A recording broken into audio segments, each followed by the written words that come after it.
Alright guys, what's going on? Back again with another video, and today I actually want to talk about social media coming to Pokemon Go. Uh, because Niantic is actually hiring a group, and we're going to get into that group. Also guys, make sure you guys stay tuned to the end, because there's actually something else that I forgot to talk about in my last video that I want to talk about in this video. So stay tuned. Alright guys, so I'm back. Before I get into this, during my uploads, you're no longer gonna can't even talk this morning. You're no longer are gonna actually see my face anymore in my videos in the second part because my video lags, and until I get that fixed, I just feel like it doesn't do my videos justice, and I'm sure y'all tired of seeing my videos lag as well.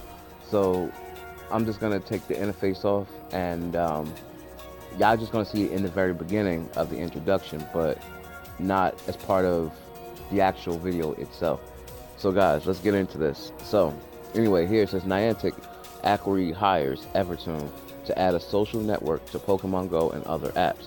Now this is the group called Evertoon. These are the people that I was telling you that's gonna actually be a part of Niantic, because Niantic hired these people to help out. So we might actually see some form of social media um, on or coming to Pokemon Go.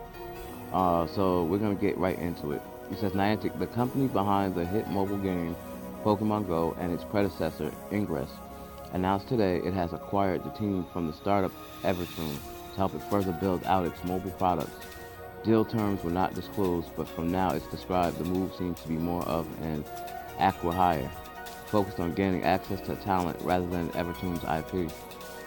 Launched last year, Evertoon's app was designed to help users make short personalized films that could be shared out to social networks like YouTube and Twitter. The app allowed users to upload a photo to use on top of a pre-designed avatar, which they could then program to do certain things by typing emoji commands. For example, typing a thumbs up emoji would have the avatar perform that action, while a fist would have the avatar throwing a punch.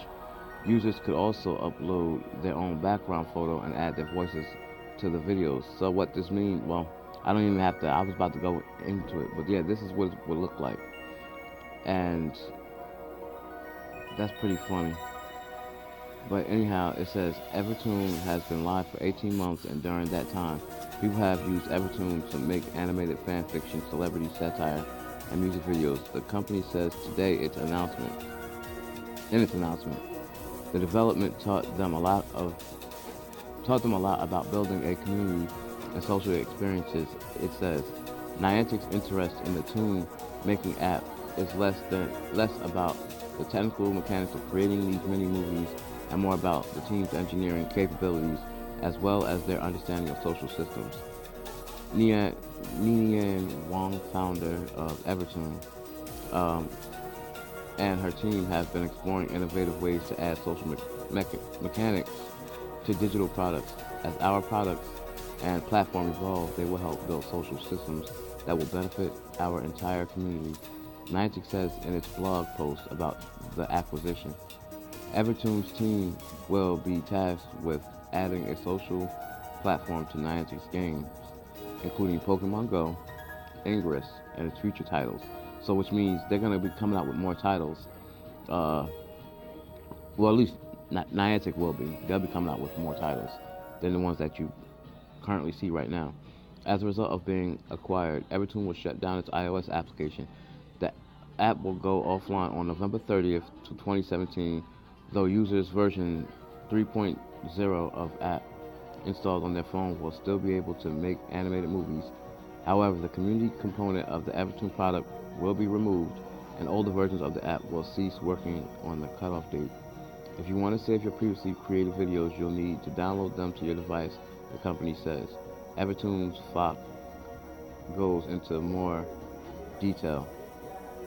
And for those of you that don't know what FOC stands for, it stands for Frequently Asked Questions. Anyhow, just want to throw that in there. Evertoon was still a fairly small startup with just 5 employees led by founder Nian Wang. Wang was previously at Google, which is now which is how she's connected Niantic and its leadership. Google was home to Niantic before it was spun out. The startup had raised $1.7 million to date, according to Crunchbase, from investors including Greylock Partners, Arena Ventures, CRCM Ventures, Amino Capital, Charlie Cheever, Allison Rosenthal, Ben Davenport, Ellen Powell, and Lucy Zhang. The company declined to discuss deal terms on IP, saying only that the social mechanics was the focus. The full announcement, written by Niantic CEO John Henke, is below. And this is his announcement. It says, this is the announcement here. It says, hello everyone, the Niantic family is growing, and we couldn't be more pleased to welcome a great group of people who will help evolve, challenge, and grow our company in new ways. Today, I am excited to announce that we have acquired the Evertoon team, who bring with them a wealth of talent and experience in mobile products tools for creativity and community building. Nian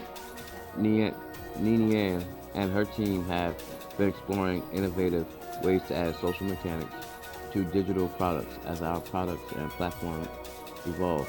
They will help build social systems that will benefit our entire community. We are also excited to have Nian's engineering leadership and team management skills as our team goes. John Henke. So basically, that's it. So basically, what they're saying is that being that Niantic has hired Evertoon, they're gonna actually help out and make Pokemon Go and its other apps grow, such as Ingress and like I said, they're future apps. So they're gonna actually have more apps. Niantic is gonna have more apps, and they're gonna have more help from the team that they just hired, which is Evertoon. And like I said, this is them down in the picture below. And hopefully won't have to use social media like YouTube or, well, not YouTube, but like Facebook and Discord or WhatsApp or whatever. We'll actually be able to have an in-game dialogue where we can actually connect with people, or in-game social media, so we can contact, people for like raids and whatever, that's in our group or whatever. And that's something that everyone's been looking for a long time. I know I have. This way you don't have to keep switching social media back and forth, because it's already within the game. And as long as they keep doing this, it'll make the Pokemon Go or Ingress or whichever game that you choose to play more effective, and it makes it more fun, and it'll welcome more people, like when the game first came out. So that's basically what they're talking about. But guys, stay tuned, because remember I said stay tuned to the end, because there was something I actually found out that I didn't talk about in my last video. So stay tuned, and we're going to get into that right now. Alright, so basically I'm on Pokemon Go Hub,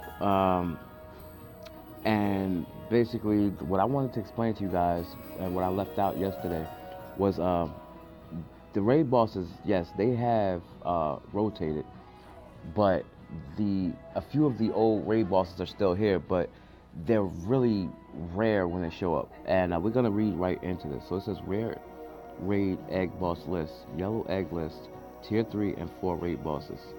So as you can see a picture up there with Charizard, so obviously this is true. It says a chart showing all Pokemon that can hatch from rare yellow raid eggs. These Pokemon are all level tier 3 raid and level 4 raid bosses, and most of them are not soloable, even for 30 plus level trainers such as myself. At least 3 trainers are required to take them down. Now, if you jump to tier 3 boss list and tier 4 boss list, we're going to get into that. I believe there's actually one down below, so I won't have to do it. But let me read this note to you guys. It says, many trainers call these eggs yellow eggs due to their shell color, but the official name is rare raid egg. So let's get into this even more. Stay tuned. Alright guys, so I'm back. My camera cut off yet again, but it's okay. So let's jump into this. So, like I said, you can only hear my voice. You guys know why. So anyway, here it says tier 3 rare yellow raid egg bosses, level tier raid boss. So the level 3 raid bosses are Machamp, Alakazam, Gengar, Ninetales, Scyther, Omastar, and Porygon. Now, the tier 3 raid bosses are Machamp, Alakazam, and Gengar. Those were the ones that was actually from the previous uh, raid bosses before the rotation actually started.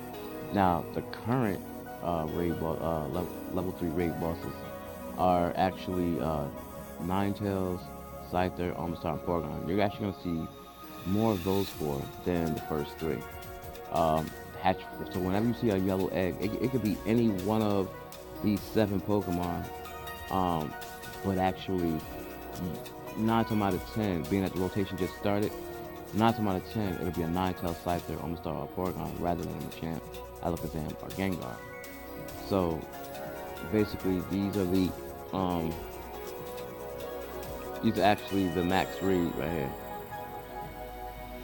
That's the catch read right there. As combat power, they'll have as a boss, and then your raid catch is a max. And as you can see, they're not soloable. So basically, 1650 for Machamp, 1649 for Alakazam, 1496 for Gengar, 1233 for Ninetales, 1408 for Scyther, and 1534 for Omastar, and 895 for Porygon. I believe what they mean by that is that's the max power that they would have when you go to catch them, and that'll probably be 100%. That means it'll be 100% IV Pokemon. But again, like I said, you'll most likely see the last 4 Pokemon because since the raids just rotated. But actually, you will hardly see, because like I said, it's rare to see Machamp, Alakazam, or Gengar. So if you see them and you don't have these Pokemon now, I suggest you rack up on them the minute you see them, or try to do it, because next month Niantic is gonna be gradually releasing Gen 3. Not saying that you still won't be able to catch these Pokemon, but I mean, it's still worth catching it because you still got something to do within the game. Now, most of us, people like me, already have these Pokemon, so it'll be a lot easier for me to just focus on Gen 3 rather than catching like Alakazam or, the Pokemon that I already have. But yeah, like I said, these guys are not soloable. Now, the solo guys will be like Scyther, Omastar, and Porygon. They are soloable, so you can do it by yourself. But the other Pokemon like Machamp, Alakazam, Gengar, Ninetales, yeah, those are not soloable, so you have to actually need help with those Pokemon. But with Scyther, Omastar, and Porygon, you can actually solo them by yourself, even though they're level 3 raid boss, which is pretty bugged out because I couldn't even take down a Flareon. But that's nor here or there. But yeah, so guys, that's gonna wrap this video up. Make sure you guys like, comment, sub. Share this video wherever you share cool stuff. Comment down below. Make sure you smack a like on this video. And also, like I said, let me know, guys, what you guys want to see, what you want to hear in the videos, or because, like I said, I'm still thinking about making a second channel. But like I said, I can't do any of that if I'm not getting any subs on my first channel, any likes on my first channel, because I have to make sure you guys are following me.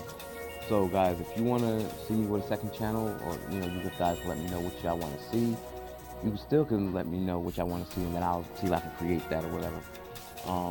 But yeah, that's gonna wrap this video up. So as always, guys, peace and love to you all, and I'm out. Peace.